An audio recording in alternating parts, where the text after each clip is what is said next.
PM Modi ने किया नए प्रधानमंत्री संग्रहालय का उद्घाटन, खुद खरीदा पहला टिकट।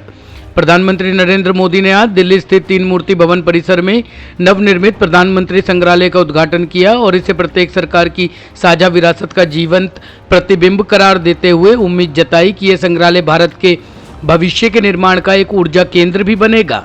भारत को लोकतंत्र की जननी बताते हुए मोदी ने कहा कि एक दो अपवादों को छोड़ दिया जाए तो देश में लोकतंत्र को लोकतांत्रिक तरीके से मजबूत करने की गौरवशाली परंपरा रही है, इसलिए अपने प्रयासों से लोकतंत्र को मजबूत करते रहना सभी का दायित्व भी है। प्रधानमंत्री संग्रहालय दिल्ली के तीन मूर्ति परिसर में निर्मित है और इसमें देश के 14 पूर्व प्रधानमंत्रियों के जीवन की झलक के साथ साथ राष्ट्र निर्माण में उनका योगदान दर्शाया गया है। इसका उद्घाटन करने के बाद प्रधानमंत्री मोदी ने संग्रहालय का अवलोकन भी किया। बीरभूम हिंसा मामले में सीबीआई ने पेट्रोल लाने के आरोप में ई रिक्शा चालक को किया गिरफ्तार। सीबीआई ने बीरभूम हिंसा मामले में एक ई रिक्शा चालक को गिरफ्तार किया। ये मामला बोगतुई गांव में 9 लोगों की हत्या से जुड़ा है, जिन्हें 21 मार्च को उनके घरों में कथित तौर पर जिंदा जला दिया गया था। चालक ने ही घटना में इस्तेमाल किए गए पेट्रोल को कथित तौर पर पहुंचाया था। अधिकारी ने बताया कि रितिन शेख को तड़के बोगतुई में उसके घर से गिरफ्तार किया गया। सीबीआई के एक अधिकारी ने बताया कि सीसीटीवी फुटेज से उसकी पहचान की गई। साथ ही गिरफ्तार किए गए अन्य संदिग्धों और गवाहों ने भी पूछताछ में उसका नाम लिया था। घटना के बाद से ही रितन फरार था। अधिकारी ने कहा कि वह दिन में छिप जाता था और रात के अंधेरे में घर लौटता था। उन्होंने बताया कि सीबीआई कई दिनों से उसकी तलाश कर रही थी। दिल्ली में स्कूलों की फीस बढ़ोतरी पर डिप्टी सीएम मनीष सिसोदिया बोले, ऐसे स्कूलों के खिलाफ होगी कार्रवाई। दिल्ली के उप मुख्यमंत्री और शिक्षा मंत्री मनीष सिसोदिया ने दिल्ली के प्राइवेट स्कूलों में बढ़ रही फीस को लेकर बड़ा बयान दिया है। डिप्टी सीएम मनीष सिसोदिया ने प्रेस कॉन्फ्रेंस में मीडिया से कहा कि जो स्कूल अपने दम पर फीस बढ़ा रहे हैं उनके खिलाफ हम कार्रवाई करेंगे। डिप्टी सीएम ने कहा कि साल 2015 के बाद से हमने दिल्ली के सभी स्कूलों की फीस बढ़ने नहीं दी और ये सब कोविड के समय साल 2020 तक जारी रहा। हालांकि अब हमने बहुत सीमित स्कूलों को 2 से 3% तक फीस बढ़ाने की अनुमति दी है, लेकिन उसका भी हमने ऑडिट कराया था।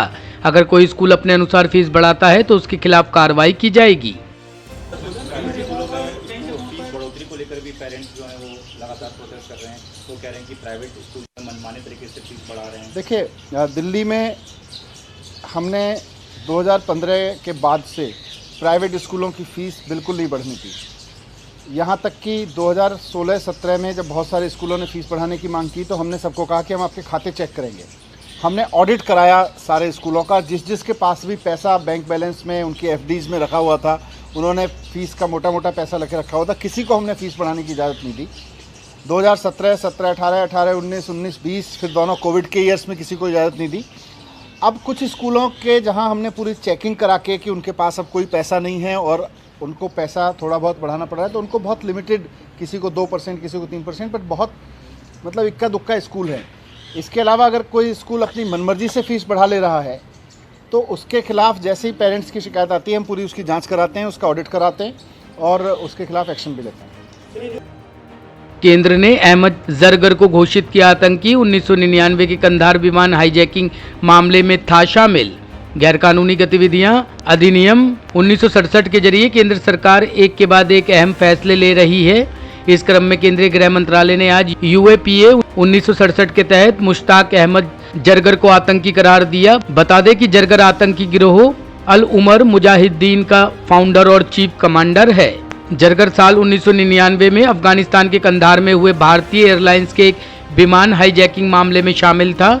24 दिसंबर 1999 को नेपाल के काठमांडू से नई दिल्ली के लिए उड़ान भरने वाले इंडियन एयरलाइंस के विमान को हाईजैक कर अफगानिस्तान के कंधार ले जाया गया था।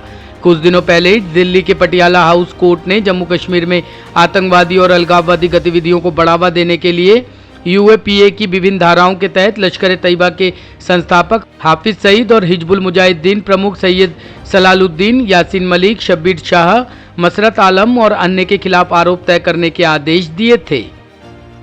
Bureau report, team news talk.